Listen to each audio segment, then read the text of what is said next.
Suscríbete a nuestro canal TVC Play y activa las notificaciones. De COVID-19 del Instituto Nacional Cardiopulmonar. Doctora Suyapa María Sosa, bienvenida al programa Vanegas. Es un honor de verdad, licenciada Vanegas, poder estar aquí. Hace muchísimo tiempo soñaba con estar sentada. ¿Ah, en serio? Sí. ¿Era un sueño suyo estar aquí? Fíjese que sí, por una caricatura. No era más grande que el sueño nuestro de tenerle aquí. Gracias, pero de verdad que sí. Yo de verdad era una de mis metas de eso, de la lista que uno hace antes de morirse, de querer estar aquí en esta No me diga, qué ¿Sí, bonito, es cierto? ¿Sí? Qué bonito elogio para nosotros. Pues nos agrada mucho. Pues para nosotros también, y es un gusto conocerla personalmente. Gracias. Solo la conocía con mascarilla. Ahora que la veo sin mascarilla, pienso que para personas con la sonrisa suya debería estar prohibida. Ay, gracias, un La gran mascarilla. cumple. Gracias. ¿Qué sonrisa más linda tiene? Muchas gracias. Qué guapa es usted. Gracias por estar aquí. Además de conversar, voy a elaborarle una caricatura, ¿me lo permite? Claro que sí. Sí, por eso viene. Sí, por eso vengo. Entonces, si quiere, hablemos de deporte o hablemos de otra cosa. Y Algunas cosas sé de deporte.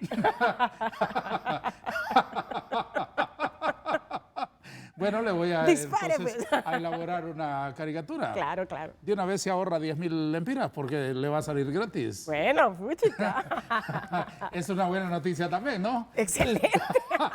En estos tiempos. Nuestra culta invitada de hoy en el programa es doctora en medicina y cirugía. Tiene estudios de posgrado en el Hospital Clínico Universitario de Caracas y Hospital Oncológico Padre Machado, también de Caracas, Venezuela. Ha sido profesora universitaria en el plano privado y público en la Facultad de Ciencias Médicas. Es jefe de servicio de neumología del Instituto Nacional Cardiopulmonar. Entre otros cargos gremiales, también ha sido presidente de la Federación Centroamericana y del Caribe de Neumología y Cirugía del Tórax. Experiencia profesional en el Instituto Hondureño de Seguridad Social, en el Hospital Militar, en hospitales privados, y ahora es jefe de la sala de COVID-19 en el Instituto Nacional Cardiopulmonar, el que es conocido como el Hospital del Tórax. Coordinadora del posgrado de neumología de la Facultad de Ciencias Médicas de nuestra Universidad Nacional. Voy a comenzar, doctora Sosa, con un boceto previo aquí para que me ajuste el tiempo para entintar y para agregar un poco de color, si quiere, a la caricatura. ¿Quiere establecerme algunos márgenes, algunos límites para la caricatura para que nuestra amistad recién nacida no se vea deteriorada con el producto de un dibujo de un caricaturista tan atrevido como pretendo ser? Para nada. Lo que está aquí, eso es. Sí, pero el problema es que lo que está allí es difícil trasladarlo aquí porque tanta belleza no se puede comprimir en un dibujo tan pequeño. Pero me voy a atrever. Me voy a atrever. Voy a elaborarle una caricatura aquí, como suelo hacer siempre con nuestros invitados al programa Vanegas. Tengo algunas curiosidades elementales, primero para que después usted nos pueda explicar todo el quehacer de su trabajo diario hoy en tiempos tan oscuros como los que corren. Doctora Sosa, ¿qué estudia la neumología? La neumología es esa ciencia que se dedica a lo que es el aparato respiratorio, ¿verdad? Incluyendo todo lo que es pulmón, cavidad torácica, vía aérea inferior, porque la vía aérea superior es de los otorrinos, y manejamos también muchísimo lo que es infecciones, especialmente tuberculosis, cáncer de pulmón. Ese espacio torácico, esa cavidad torácica es la que está entre la columna y el esternón. Sí, todo lo que Eso está es lo que se llama mediastino, ¿no? El mediastino es todo lo que está excepto los pulmones. Mediastino es ese espacio virtual donde está parte del corazón, la tráquea, el esófago. Eso es mediastino. ¿Y la pleura? La pleura es una membrana que cubre los pulmones. También está incluido dentro de la parte neumológica. ¿Cuáles son las principales patologías que se presentan en una sociedad como la nuestra, con nuestras particularidades en esa área del organismo? Nosotros tenemos muchísimo lo que es la enfermedad pulmonar obstructiva crónica, ya sea por fumadores o por el humo de leña, especialmente en las mujeres, la contaminación ambiental. Tenemos muchos casos de asma. ¿Tiene mucha incidencia eso? lo que es asma bronquial, tenemos tuberculosis, tenemos cáncer de pulmón, tenemos neumonías, tenemos también tumores dentro del mediastino, vemos mucho también los trombos que se forman en los pulmones, y eso ha venido para que nosotros seamos en este tiempo del COVID-19 parte de lo que se considera el manejo integral para lo del COVID-19. La realidad es que la parte neumológica está integrada con prácticamente todos los sistemas. Ya entraremos a esa parte del COVID-19, pero antes explíquenos algunos otros detalles de su trabajo profesional desde la neumología. ¿Hay algunos padecimientos crónicos en esa parte del organismo con las cuales les toque batallar a los neumólogos? Claro, el asma es un padecimiento crónico. También lo que es el enfisema o la bronquitis crónica es un padecimiento crónico. Perdóneme, ¿el enfisema no es exclusivo de los fumadores? No es exclusivo de los fumadores, ¿verdad? Porque inclusive puede haber enfisemas, digamos, en gente que ha tenido o que tiene deficiencias genéticas como la deficiencia de alfa-1 antitripsina. Y eso lo vemos en gente menores de 40 años. Entonces el enfisema no es exclusivo, a pesar de que generalmente se mira más con los fumadores. Honduras es un país. Padecimientos me estaba explicando? El asma, pues lo que es las enfermedades pulmonares obstructivas crónicas, ahí está la neumoconiosis, que es las enfermedades relacionadas con el humo de leña, que lo vemos mucho con las mujeres, ¿verdad? Lo vemos también con la contaminación ambiental, la silicosis, vemos mucho en las minas, la gente que ha estado dentro de las minas que hace mucho daño pulmonar. Y vemos también la tuberculosis, que es una patología muy endémica todavía en nuestro país, que no está lejos de ser erradicada en estos momentos. ¿Cómo se viven esas batallas en los hospitales con ese tipo de pacientes, doctora Sosa? Mire, nosotros podemos dividir la neumología en pre-COVID y post-COVID. Dentro de la etapa pre-COVID la estábamos manejando muchísimo mejor, teníamos más organización, teníamos más campo en la lucha, teníamos ciertos procedimientos que podíamos hacerlos, como son las pruebas de función respiratoria, tenemos la broncoscopía. Entonces podíamos darle más espacio a tener mayor cantidad de pacientes hospitalizados. Pero eso cambió. Eso cambió. Claro. Eso con el COVID actualmente, prácticamente eso ha sido mutilado a un 10% del 100% que nosotros mirábamos antes. Ya en este momento, si bien es cierto, aún manejamos un área neumológica no COVID, digámoslo así, pero el porcentaje ha disminuido horriblemente. Sí. Horriblemente. ¿Y cómo lo manejan? Mire, nosotros nos dividimos con otro neumólogo. Él está en la área no COVID y yo estoy en la área COVID. Entonces, él está haciendo todo lo que es la neumología no COVID, y yo estoy haciendo la neumología y la parte de COVID. ¿Cómo es el Instituto Cardiopulmonar? El Instituto Cardiopulmonar es el mejor hospital del país. Es un hospital muy humano, muy cálido, tiene muchísima humanidad, muchísima sensibilidad. Es un hospital que fue creado hace más de 50 años como un sanatorio para gente tuberculosa, porque tiene muchísima ventilación, muchos árboles. Y con el paso del tiempo y con la venida de más neumólogos, entonces hemos venido a perfeccionar la neumología y no hacerla una área de tisiología como era antes. ¿Por qué lo dice así con tanto orgullo? Orgullo, sí. Porque yo estoy muy orgullosa de mi instituto, yo amo ese hospital completamente. Sí, pero además de su sentimiento y su adhesión, de su identidad, ¿qué lo hace diferente? Lo hace diferente el hecho de que la humanidad con la que se trata el paciente. Somos un equipo de trabajo, tanto médicos como personal de enfermería e inclusive todos los demás personajes, ya sea aseo, la parte de laboratorio, radiología. Entonces, nosotros no vemos un paciente como un paciente más, sino que como un ser humano que merece dársele una respuesta al problema que está enfrentando en ese momento. Y yo creo que eso es algo que no lo podemos perder, definitivamente, y no lo queremos perder. Además de esa calidad, ¿con qué cuentan? Desde el punto de vista de equipo, Sí. mire, tenemos el área de neumología, cuenta con la broncoscopía, que es para hacer estudios, digamos, invasivos dentro de la cavidad respiratoria. Tenemos unas buenas pruebas de función respiratorias. Tenemos también tomografía. Tenemos un servicio de patología. Tenemos un servicio de cardiología que tiene para hacer cateterismo y colocación de marcapasos. Tenemos también un servicio de cirugía donde se operan los pacientes cardiópatas y neumópatas, y también hay un área de pediatría neumológica y también hay un área importante de VIH-Sida. Entonces, y una consulta externa que anteriormente se daba manejo a todas estas otras especialidades cardioneumológicas. Ahorita funciona, pero ya no funciona con la misma cantidad de pacientes con la que antes estaba. Doctora Sosa, viendo la globalidad de la pandemia, uno se horroriza. Claro. Pero se tienen distintas visiones desde la sociedad, desde las familias que han enfrentado casos, desde las familias que no han enfrentado casos. Y también hay una óptica desde una visión que quiero que usted nos comparta con franqueza.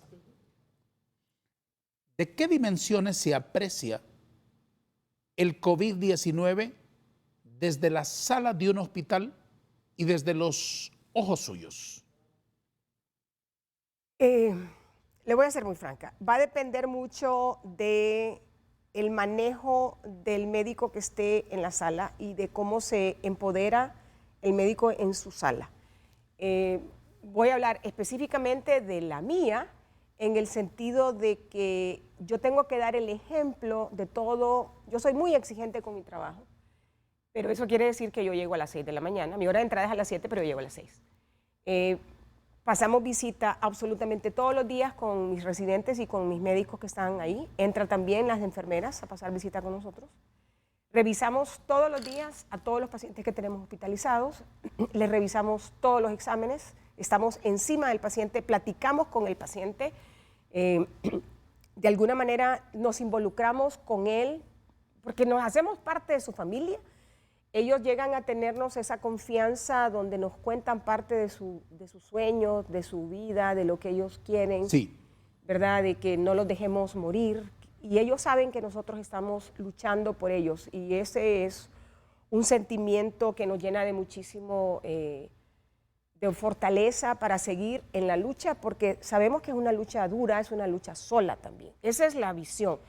Nosotros nos entregamos al paciente y el paciente confía plenamente en todo lo que nosotros le decimos. Entonces creo que hay una buena integración en ese sentido. El paciente sabe que nosotros le vamos a resolver lo que él necesita. Y no es dinero, como sea lo vamos a resolver. La doctora Suyapa María Sosa está con nosotros en el programa y estamos aprendiendo muchísimo y lo que falta. Por eso hay que mantenerse en sintonía después de esta pausa.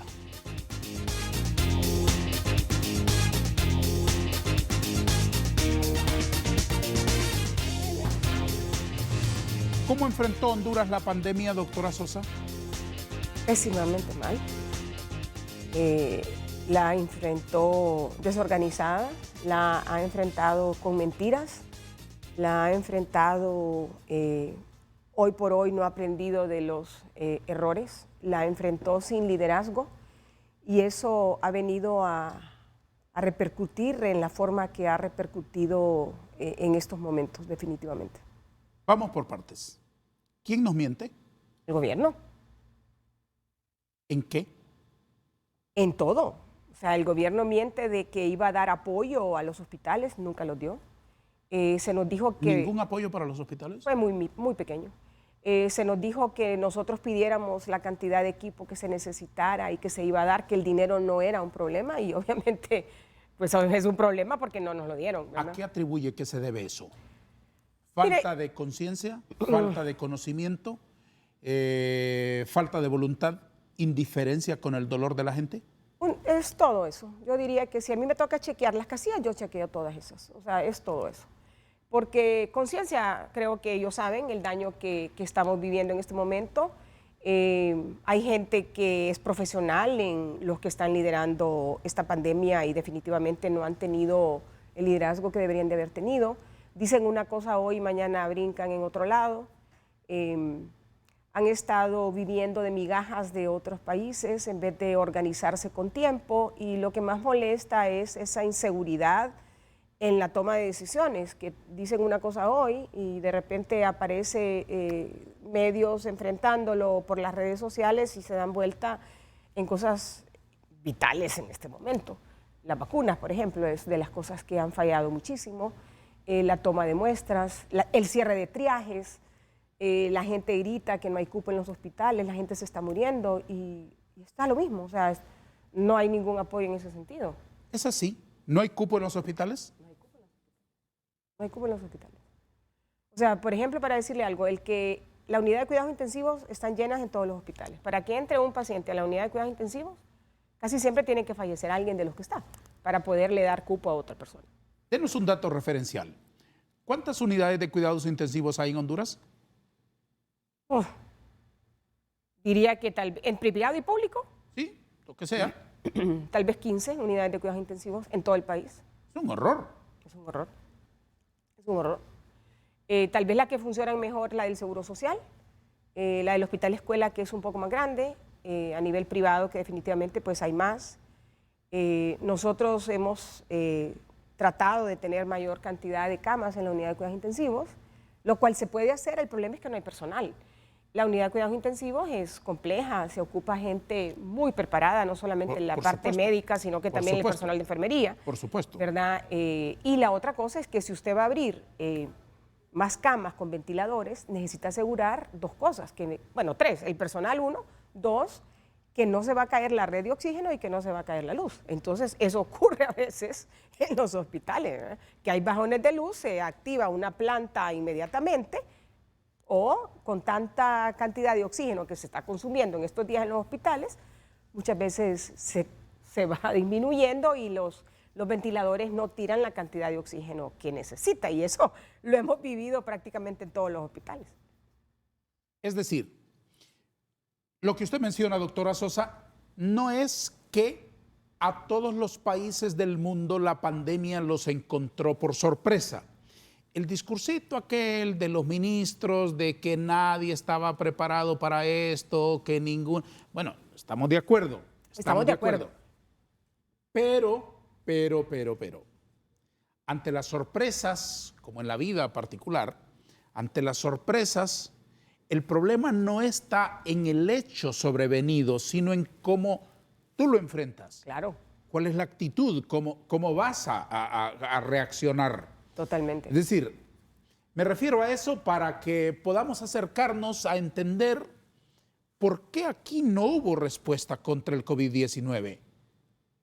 ¿Tiene usted alguna reflexión sobre ello? Sí, mire, definitivamente que ningún país del mundo está preparado para este tipo de pandemia, no estamos claros. Esa mentira es parcialmente mentira y parcialmente cierta, ¿verdad? Ahora, lo que usted dice es cómo usted lo enfrenta, cómo usted tiene la voluntad para empezar en cero y arrancar y decir, bueno, este es mi país, yo me voy a poner la camiseta, yo voy a luchar, yo voy a hacer un equipo interdisciplinario, yo voy a oír todas las opiniones de los diferentes actores que van a trabajar en esto y vamos a tomar una decisión, lo cual le diré, se hizo. Por ahí sigamos, me parece más constructivo desde este medio de comunicación. ¿Qué debió haberse hecho que no se hizo? Nunca se escuchó la voz del Colegio Médico como ente que debería de estar, de alguna forma, siendo parte del protagonismo en esta lucha. Claro, al lado con la Secretaría de Salud, porque definitivamente se ocupa. Pero como médicos, el Colegio Médico tiene que tener un liderazgo, lo cual lamentablemente ha sido como invisibilizado durante toda esta pandemia. Y las luchas han sido muy locales, también digámoslo como individuales en los sitios donde cada uno de nosotros está trabajando. Si bien es cierto, nosotros consultamos con el Colegio Médico la toma de muchas de las decisiones, pero a la hora de dar unas, digamos, directrices, ¿sí? Debió llamarse al Colegio Médico y no se hizo. Entonces, ¿qué estamos viviendo en este momento? Diferentes sectores opinando sin mucho conocimiento y haciendo unos protocolos de manejo que han creado más incertidumbre y caos que beneficio. Entonces, en Honduras, ¿no hay un plan contra el COVID-19?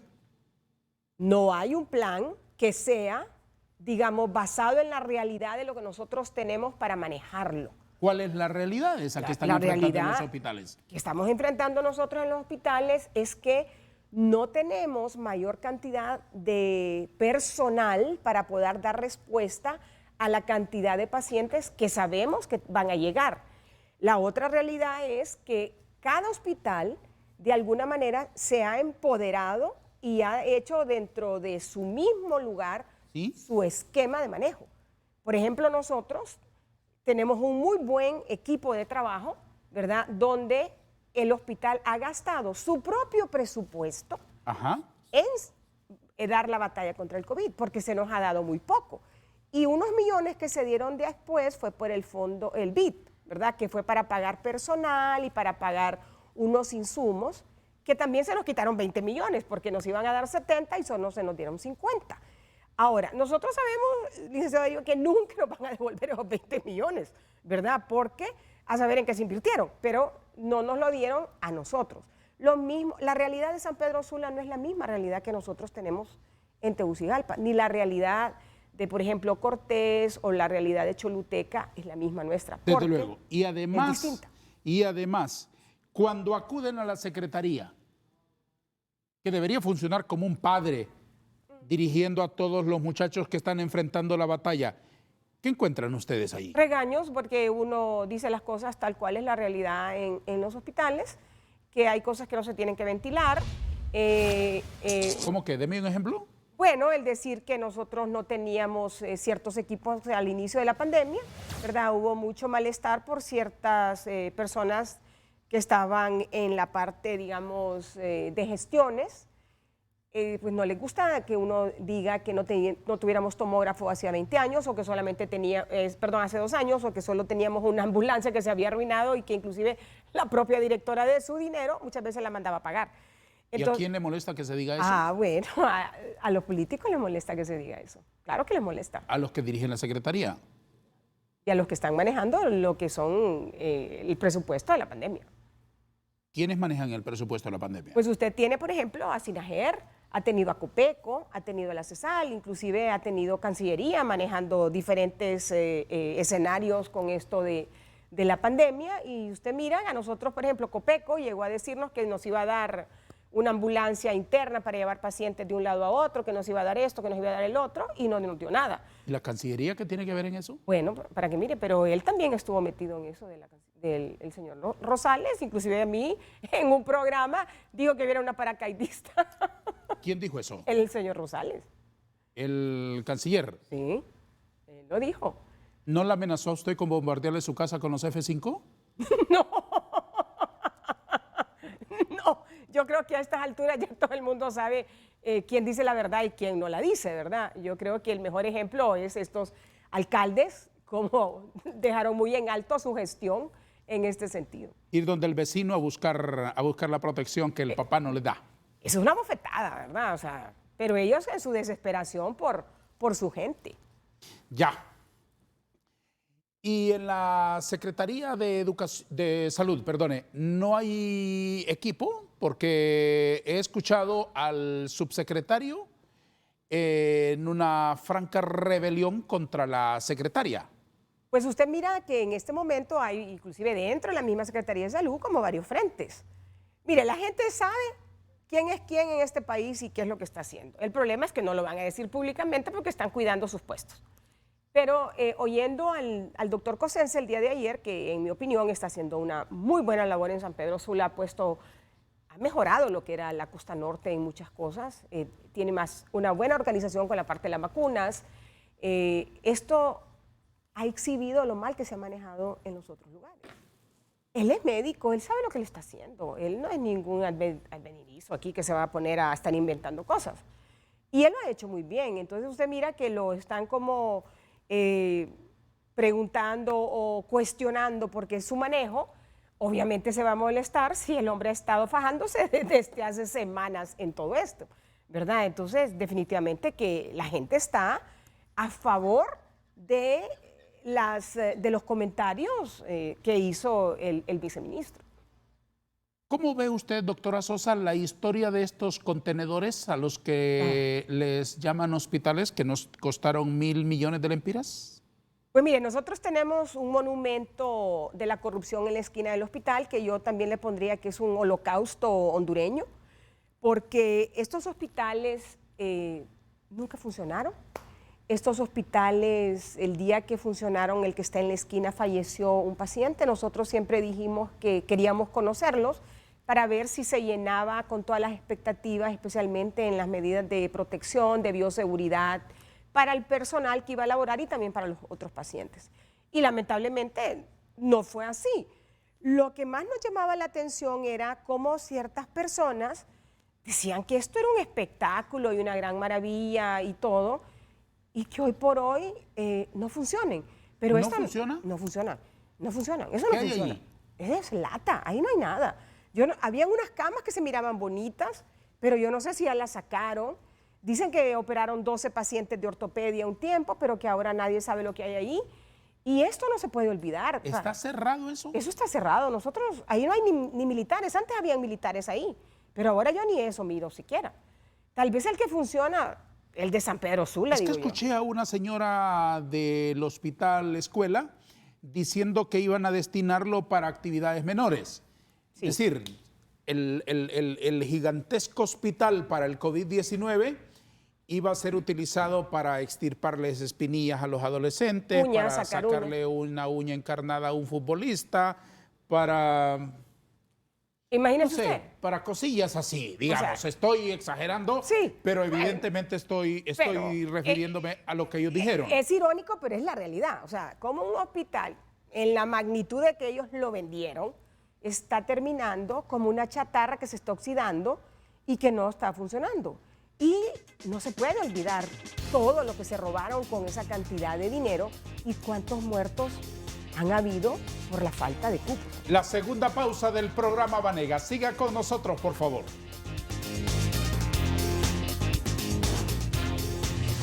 Le agregó color a la caricatura de nuestra invitada, como suelo hacer siempre en este espacio cada domingo. Aquí dibujo y converso y dibujo con la agradable compañía de cada uno de ustedes, que son el sus de lujo, personalidades inteligentes de este país, que vienen a enseñarnos mucho, que vienen a ilustrarnos con la luz de su entendimiento, de su sabiduría, de su experiencia. Y me aprovecho de su generosidad para elaborarles aquí una interpretación humorística. En clave de humor les honramos en este programa que emitimos todos los domingos después de Noche de Gala por Canal 5 y a las 5 de la tarde nuestra retransmisión a través de Telesistema Informativo. Gracias por acompañarnos en la frecuencia abierta de Televicentro y en el superportal que esta casa de televisión tiene en la red mundial de computadoras, que pueden encontrar en el www.televicentro.com. Gracias a todos por ser parte de nuestra creciente comunidad. Estoy en el carmín de sus labios. En la caricatura, doctora Sosa. ¿Qué le parece? Bien, bien, bien. Con una sonrisa maravillosa. Con una sonrisa maravillosa. Tiene usted sonrisa de mujer feliz. ¿Es feliz usted? Soy feliz, soy muy feliz. ¿La hace feliz la medicina, el ejercicio de estar resolviendo problemas de salud de tantas personas? Sí. Es una pasión increíble la que siento y mi meta antes de retirarme es poder dejar ese legado a los que yo formo. Lejos, ¿no? De eso estamos lejos. Sí, todavía no pienso estamos dar lejos. guerra. Todavía me falta. Sí, de eso estamos lejos. De los 20 años que ahora tiene, seguramente, Sí, unos otros 20 más. unos 20 más. Estaría bien retirarse a los 40, digamos. Sí, claro. No es mala opción. No, para nada. 40 de experiencia. Qué agradable su sonrisa. Qué agradable su sonrisa. La gente que sonríe me parece gente maravillosa a mí. Doctora, ¿y las vacunas para cuándo? Pues es la pregunta sin respuesta. Hay varias opciones ahí, creo yo. Dicen que vienen unas. Ahorita han estado vacunando, ¿verdad? 2 o 3, doctora. Sí, poquillas, ¿verdad? 2 o 3. Unas Somos 9 cuantillas. millones de personas. Sí, las vacunas no tenemos idea para cuándo. La realidad es esa, ¿verdad? Ha habido Que muy se mal vacunen manejo. 4.000 personas, 5.000 personas. Póngale en 5.000. un universo de 9 millones, No, ¿verdad? por favor. Mire, aquí ha habido muchísimo, desorganización. Usted mira, por ejemplo, países como Panamá, El Salvador, que se prepararon hace 11 meses para esto, desde que estaban en investigación las vacunas, aquí nada. Aquí, pues, hemos leído cuántas donaciones han querido darnos y las han rechazado por X o Y razón, ¿verdad? Y ahora, lamentablemente, le quieren comprar a la misma gente que le rechazaron. Cuando ya en este momento nosotros como que estamos de las últimas posiciones con tanta demanda que hay a nivel internacional. ¿Quién nos ofreció y quién rechazó? Aquí rechazó AstraZeneca hace unos meses y rechazaron el gobierno. Aquí también China ofreció y también rechazaron. Entonces usted está viendo lo mal que se manejó. Yo creo que ha sido porque le apostaron exclusivamente a que nos donara a COVAX para ahorrarse ese dinero y a las migajas. O creyeron que Honduras de alguna manera, milagrosamente, con estos brillantes asesores, iban a poder parar la pandemia. Y pues usted está viendo que ahorita lamentablemente lo que tenemos son más casos, más cantidad de casos por las variantes que ya circulan y cómo vamos a tener mayor cantidad de muertos, porque esto es algo que definitivamente va a ocurrir. Estamos a mediados del 2021. Ya llevamos año y medio en este cantar, Así es. en este sufrir. ¿Cómo se ve desde los hospitales la incidencia de los casos? Más y más casos, menos casos, sube, baja. ¿Cuál es la radiografía que usted puede hacernos? Subió mucho para los meses de junio, julio del año pasado, bajó después. Este tiempo era vital para fortalecer el sistema sanitario, no se hizo, como que se quiso hacer creer que estaba controlado. ¿Este tiempo a qué se refiere? ¿En el bajón? Sí. En esos 2, 3 meses que tuvimos muy pocos casos, se relajó la población y Y se relajó el sistema también. más todavía de lo que ya estaba, ¿verdad? O sea, no le apostaron a empoderar. ¿A qué se refiere concretamente cuando dice fortalecer el sistema? Bueno, desde el inicio se sabía cuáles eran las debilidades de cada lugar. Debió hacerse mayor contención a nivel de la comunidad.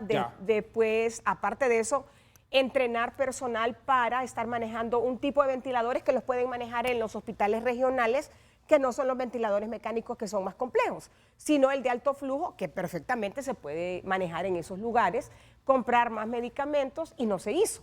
Y ahora nuevamente estamos viendo, después de Navidad, después de las elecciones, después del Día de la Madre, Semana Santa, cómo abrieron los portones y todo el mundo se va, que hay otra vez un nuevo aumento de casos. Y para empeorar, con una variante más agresiva, donde ya no estamos viendo solamente en gente mayor y con enfermedades agregadas, sino que estamos viendo gente joven con enfermedades muy avanzadas que llegan más tempranamente, más grave, y que vemos que familias enteras están contagiadas. ¿Por qué lo menciona? ¿Eso no se había presentado antes?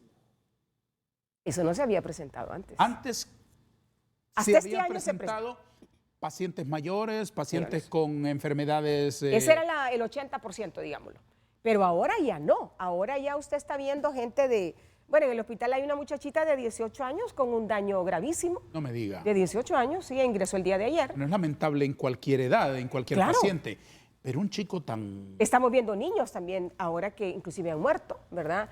Estamos viendo... Yo tengo mi sala que le puedo decir que más o menos un 40% es gente menor de 30 años la que tengo hospitalizada. Grave. No se había presentado antes. ¿Y en qué condiciones están? ¿Tan graves? Están graves. Un 80% de daño pulmonar. Imagínense, muchos de ellos son su sostén en su casa. Entonces, si estas personas No, y aunque no lo sean, fallecen, doctora. Es decir, sí, es un drama. es un drama. Yo tengo a 2 hermanos hospitalizados, tengo el papá y un hijo. Después en la otra sala está la madre o está la esposa de uno de ellos. Entonces, eso es lo que estamos viviendo en los hospitales en este momento. Un drama familiar aparte del drama de salud, un drama económico. Muy bien. Todo eso. Ahora, siga siéndome sincera, porque yo sé hay cosas que no dudo es de la belleza de su sonrisa y de su sinceridad. Yo soy sincerota. Caigo mal por eso. Muy bien, vamos a ver. Continúe así mientras estemos conversando. Bueno, siempre, pero mientras conversamos acá.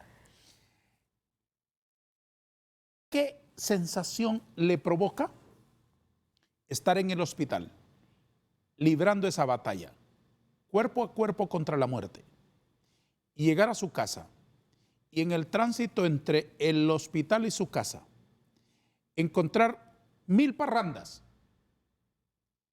ir a ver en la televisión en su casa que hay 1000 parrandas, que hay conductas de riesgo, que para alguna gente como que no ha pasado nada, Así es. o como que ya pasó, o como que ya vienen las vacunas y que ya esto ya se resolvió. ¿Qué piensa usted? Mire, eso ya nos ha pasado, ya lo hemos pensado. Hemos tenido ese sentimiento de rabia, hemos tenido ese sentimiento de impotencia y el sentimiento de a veces, como decir, me vale, voy a tirar la toalla y ya, o sea, ¿por qué voy a seguir sacrificándome yo? ¿Por qué voy a seguir sacrificando mi familia si la demás gente No colabora. No colabora. Por decirlo en el término más No respetuoso, colabora, sí. ¿verdad? Ese es un sentimiento que nos da a todos los que vemos esto, ¿verdad? Cuando vemos igual fotos de los bares abiertos, de gente bailando, claro que nos da ese sentimiento, pero ya cuando pasa esta catarsis de que nos mentamos ahí, decimos de todo, nuevamente llega un paciente trabajador que se ha infectado trabajando y nuevamente nos vuelve a inyectar ese sentimiento de que Compromiso eso con es él. lo que yo tengo, el compromiso con el paciente. Exactamente. De acuerdo. Es lamentable ver, por ejemplo, en sociedades que se presume tienen un nivel distinto al nuestro, como la española, que cuando se suspendió el estado de alarma, que se había establecido hasta el 6 de mayo anterior, aquello fue como una fiesta de Año Nuevo, aquello unas cosas espeluznantes. El botellón de los muchachos bebiendo en todas las plazas y en aquel desenfreno que no corresponde a una sociedad que ha pasado por un trauma tan espantoso como el nuestro, como el del COVID-19. No solamente nosotros, sino la comunidad mundial.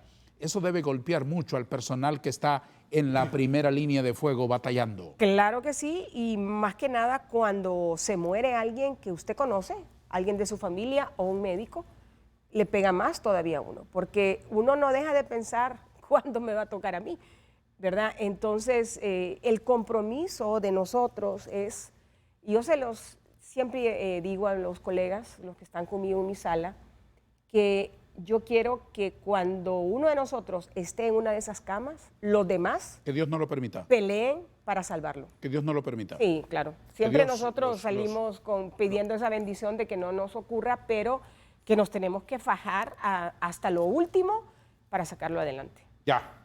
Disculpe, doctora, son de color rojo esos pendientes tan preciosos que lleva, ¿no? Sí. Bonito color. Con agrado, Era mejor. Con agrado se lo aplico aquí. Con agrado. Era mejor antes. Ahora tiene varios tonos. Era mejor antes, sí. Sí. Doctora, volvamos a su sala. ¿Cómo ha evolucionado la herramienta con la que ustedes están enfrentando el COVID-19? Desde el punto de vista de la neumología, ¿se enfrentaron en marzo del año anterior a los primeros casos? Sí. Casi como estar peleando a oscuras contra un enemigo amorfo, Sí. con instrumentos improvisados, averiguando, probando, prueba y error, etcétera, sobre la marcha. Así es. ¿Cómo ha evolucionado el tratamiento con el que ustedes cuentan para atender a los pacientitos? Sí. Cuando nosotros empezamos en el marzo del 2020 había muchísima falta de conocimiento, digámoslo, ¿verdad? Sí. Falta de conocimiento, muchísima miedo, muchísima duda. Leíamos todos los artículos, a ver cómo podíamos sacar adelante a los pacientes y el terror de todo lo que se decía del COVID, cómo se transmitía, era de verdad una sensación horrible. Ahora le voy a decir que si bien es cierto, nosotros siempre le guardamos respeto al COVID, yo ya no le tengo miedo, ni tampoco mi sala, mi personal. O sea, nosotros igual nos protegemos exageradamente a la hora de entrar, pero hemos agarrado más seguridad en Sí, lo entiendo los bien. tiempos. Lo entiendo bien, por lo que cuentan. Exacto, y con los tiempos del paciente. O sea, los días de la enfermedad del paciente para nosotros es vital en cómo lo vamos a manejar y por dónde vamos a atacar. ¿Hay mejores resultados hoy? Sí, hay mejores resultados. Si usted agarra un paciente cuando está en esa subida alrededor del día 5 al día 8, el paciente le va a ir bien.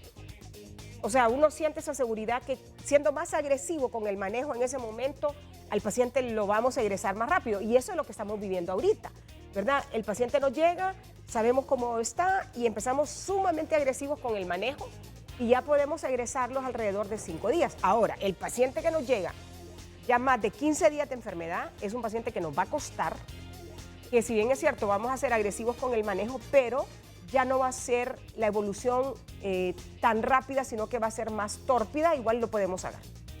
Doña Suyapa María, le aseguro que esta es la última vez que interrumpo la plática. Tienen que tener la palabra nuestros patrocinadores.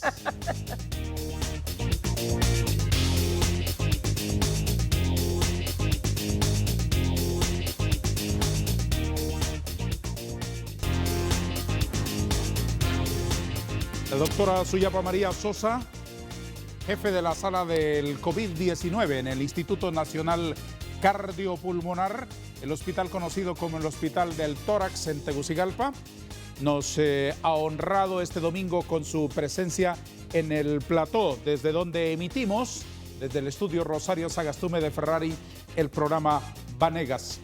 Estoy avanzando bastante en la caricatura, doctora. Está captada la profundidad de su mirada y la brillantez de su sonrisa. Aquí está. Qué bonito. Faltan algunos detalles todavía.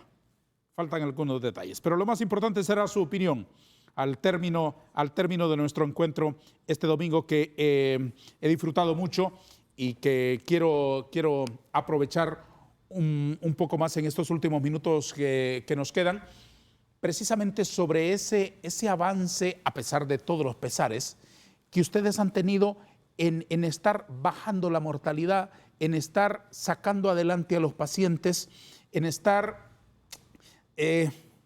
casi convocando al milagro todos los días. ¿Cómo lo miden? ¿Hay menos mortalidad? ¿Hay menos permanencia del paciente en la sala? ¿Hay más sobrevivencia? ¿Cuáles son los parámetros, doctora Sosa? Son todos lo que usted dice. Por ejemplo, yo soy como le digo, soy muy exigente en mi sala y me gusta saber autoevaluarme, y soy muy rígida en ese sentido. Entonces, inclusive yo le pregunté a la gente que lleva las estadísticas en este sentido. Nosotros el mes pasado logramos egresar 88 pacientes de mi sala, que es un porcentaje bastante alto, en relación a otras salas que han egresado menos pacientes. Y esta cantidad de lo que nosotros egresamos representaba casi el 40% de todos los egresos del hospital. Entonces, esto para nosotros nos llena, para nosotros digo todo mi equipo de COVID-5 en la sala, el personal de enfermería, el médico, en el sentido de que esto es lo que nos evalúa, que nosotros estamos trabajando bien y que lo que estamos haciendo está bien, porque estamos egresando pacientes más rápido. Y esto, si bien es cierto, no todos los podemos egresar porque tenemos mortalidad siempre, pero hemos mejorado muchísimo del año pasado ahorita. Desde el punto de vista científico, ¿qué es lo que han hecho? ¿Qué es lo que hacen? Como le digo, hay dos cosas que son importantes. Una es que usted tiene que interrogar al paciente. No, a mí no me ponga de ejemplo. Uno. Digamos usted. O sea, exacto. No me ponga en una tesitura que será muy difícil para mí.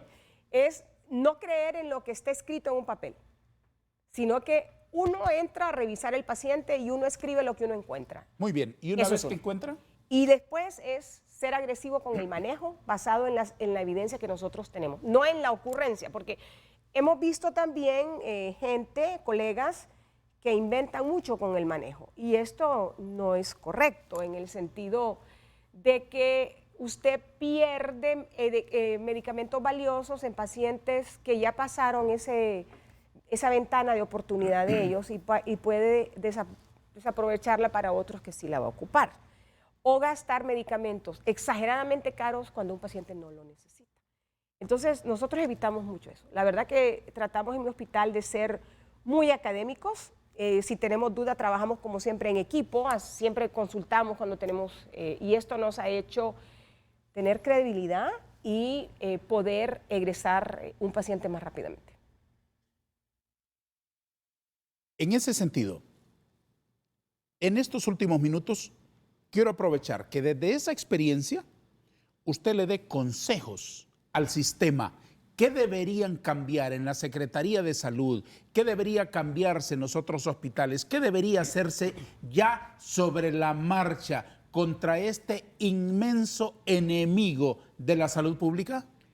Yo pienso que de las cosas que se debían de hacer es nuevamente capacitar al personal joven que está manejando esta pandemia en los hospitales y muchas veces está solo, porque son gente muy joven, la mayoría son médicos generales, inexpertos, y hay que capacitarlos en el sentido de qué es lo que está funcionando.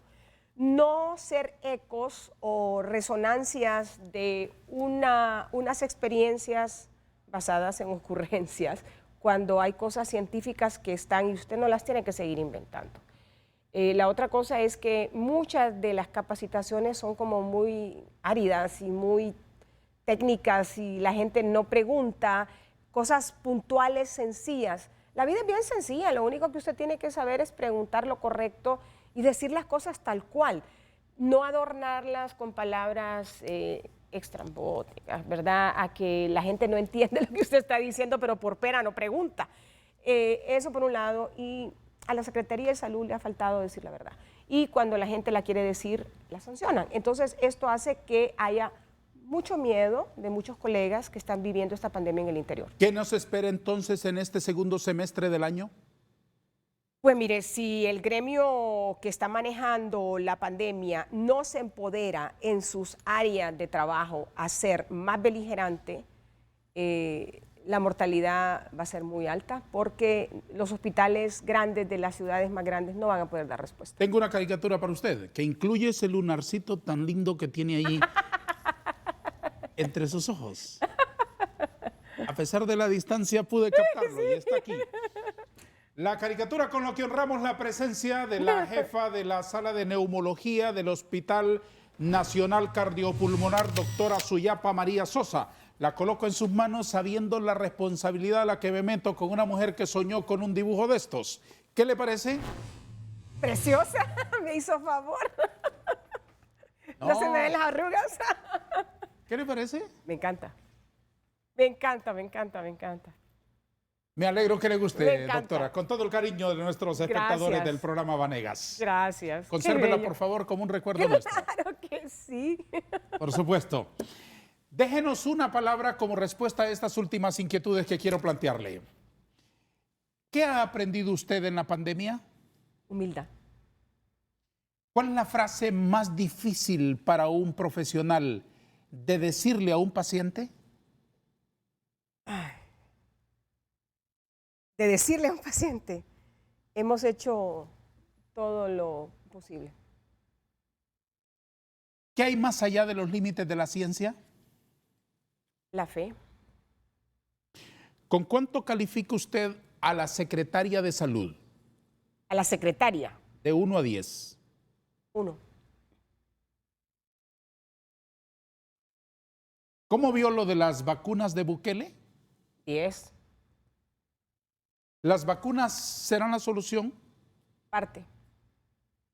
¿Qué siente usted ante la corrupción? Asco. ¿Cuál es el antídoto? La verdad. ¿Qué hay que hacer con los contenedores de Invest H? Quemarlos con todos los corruptos que los compraron. ¿Qué nos receta? ¿Qué nos receta a la sociedad en estos tiempos difíciles?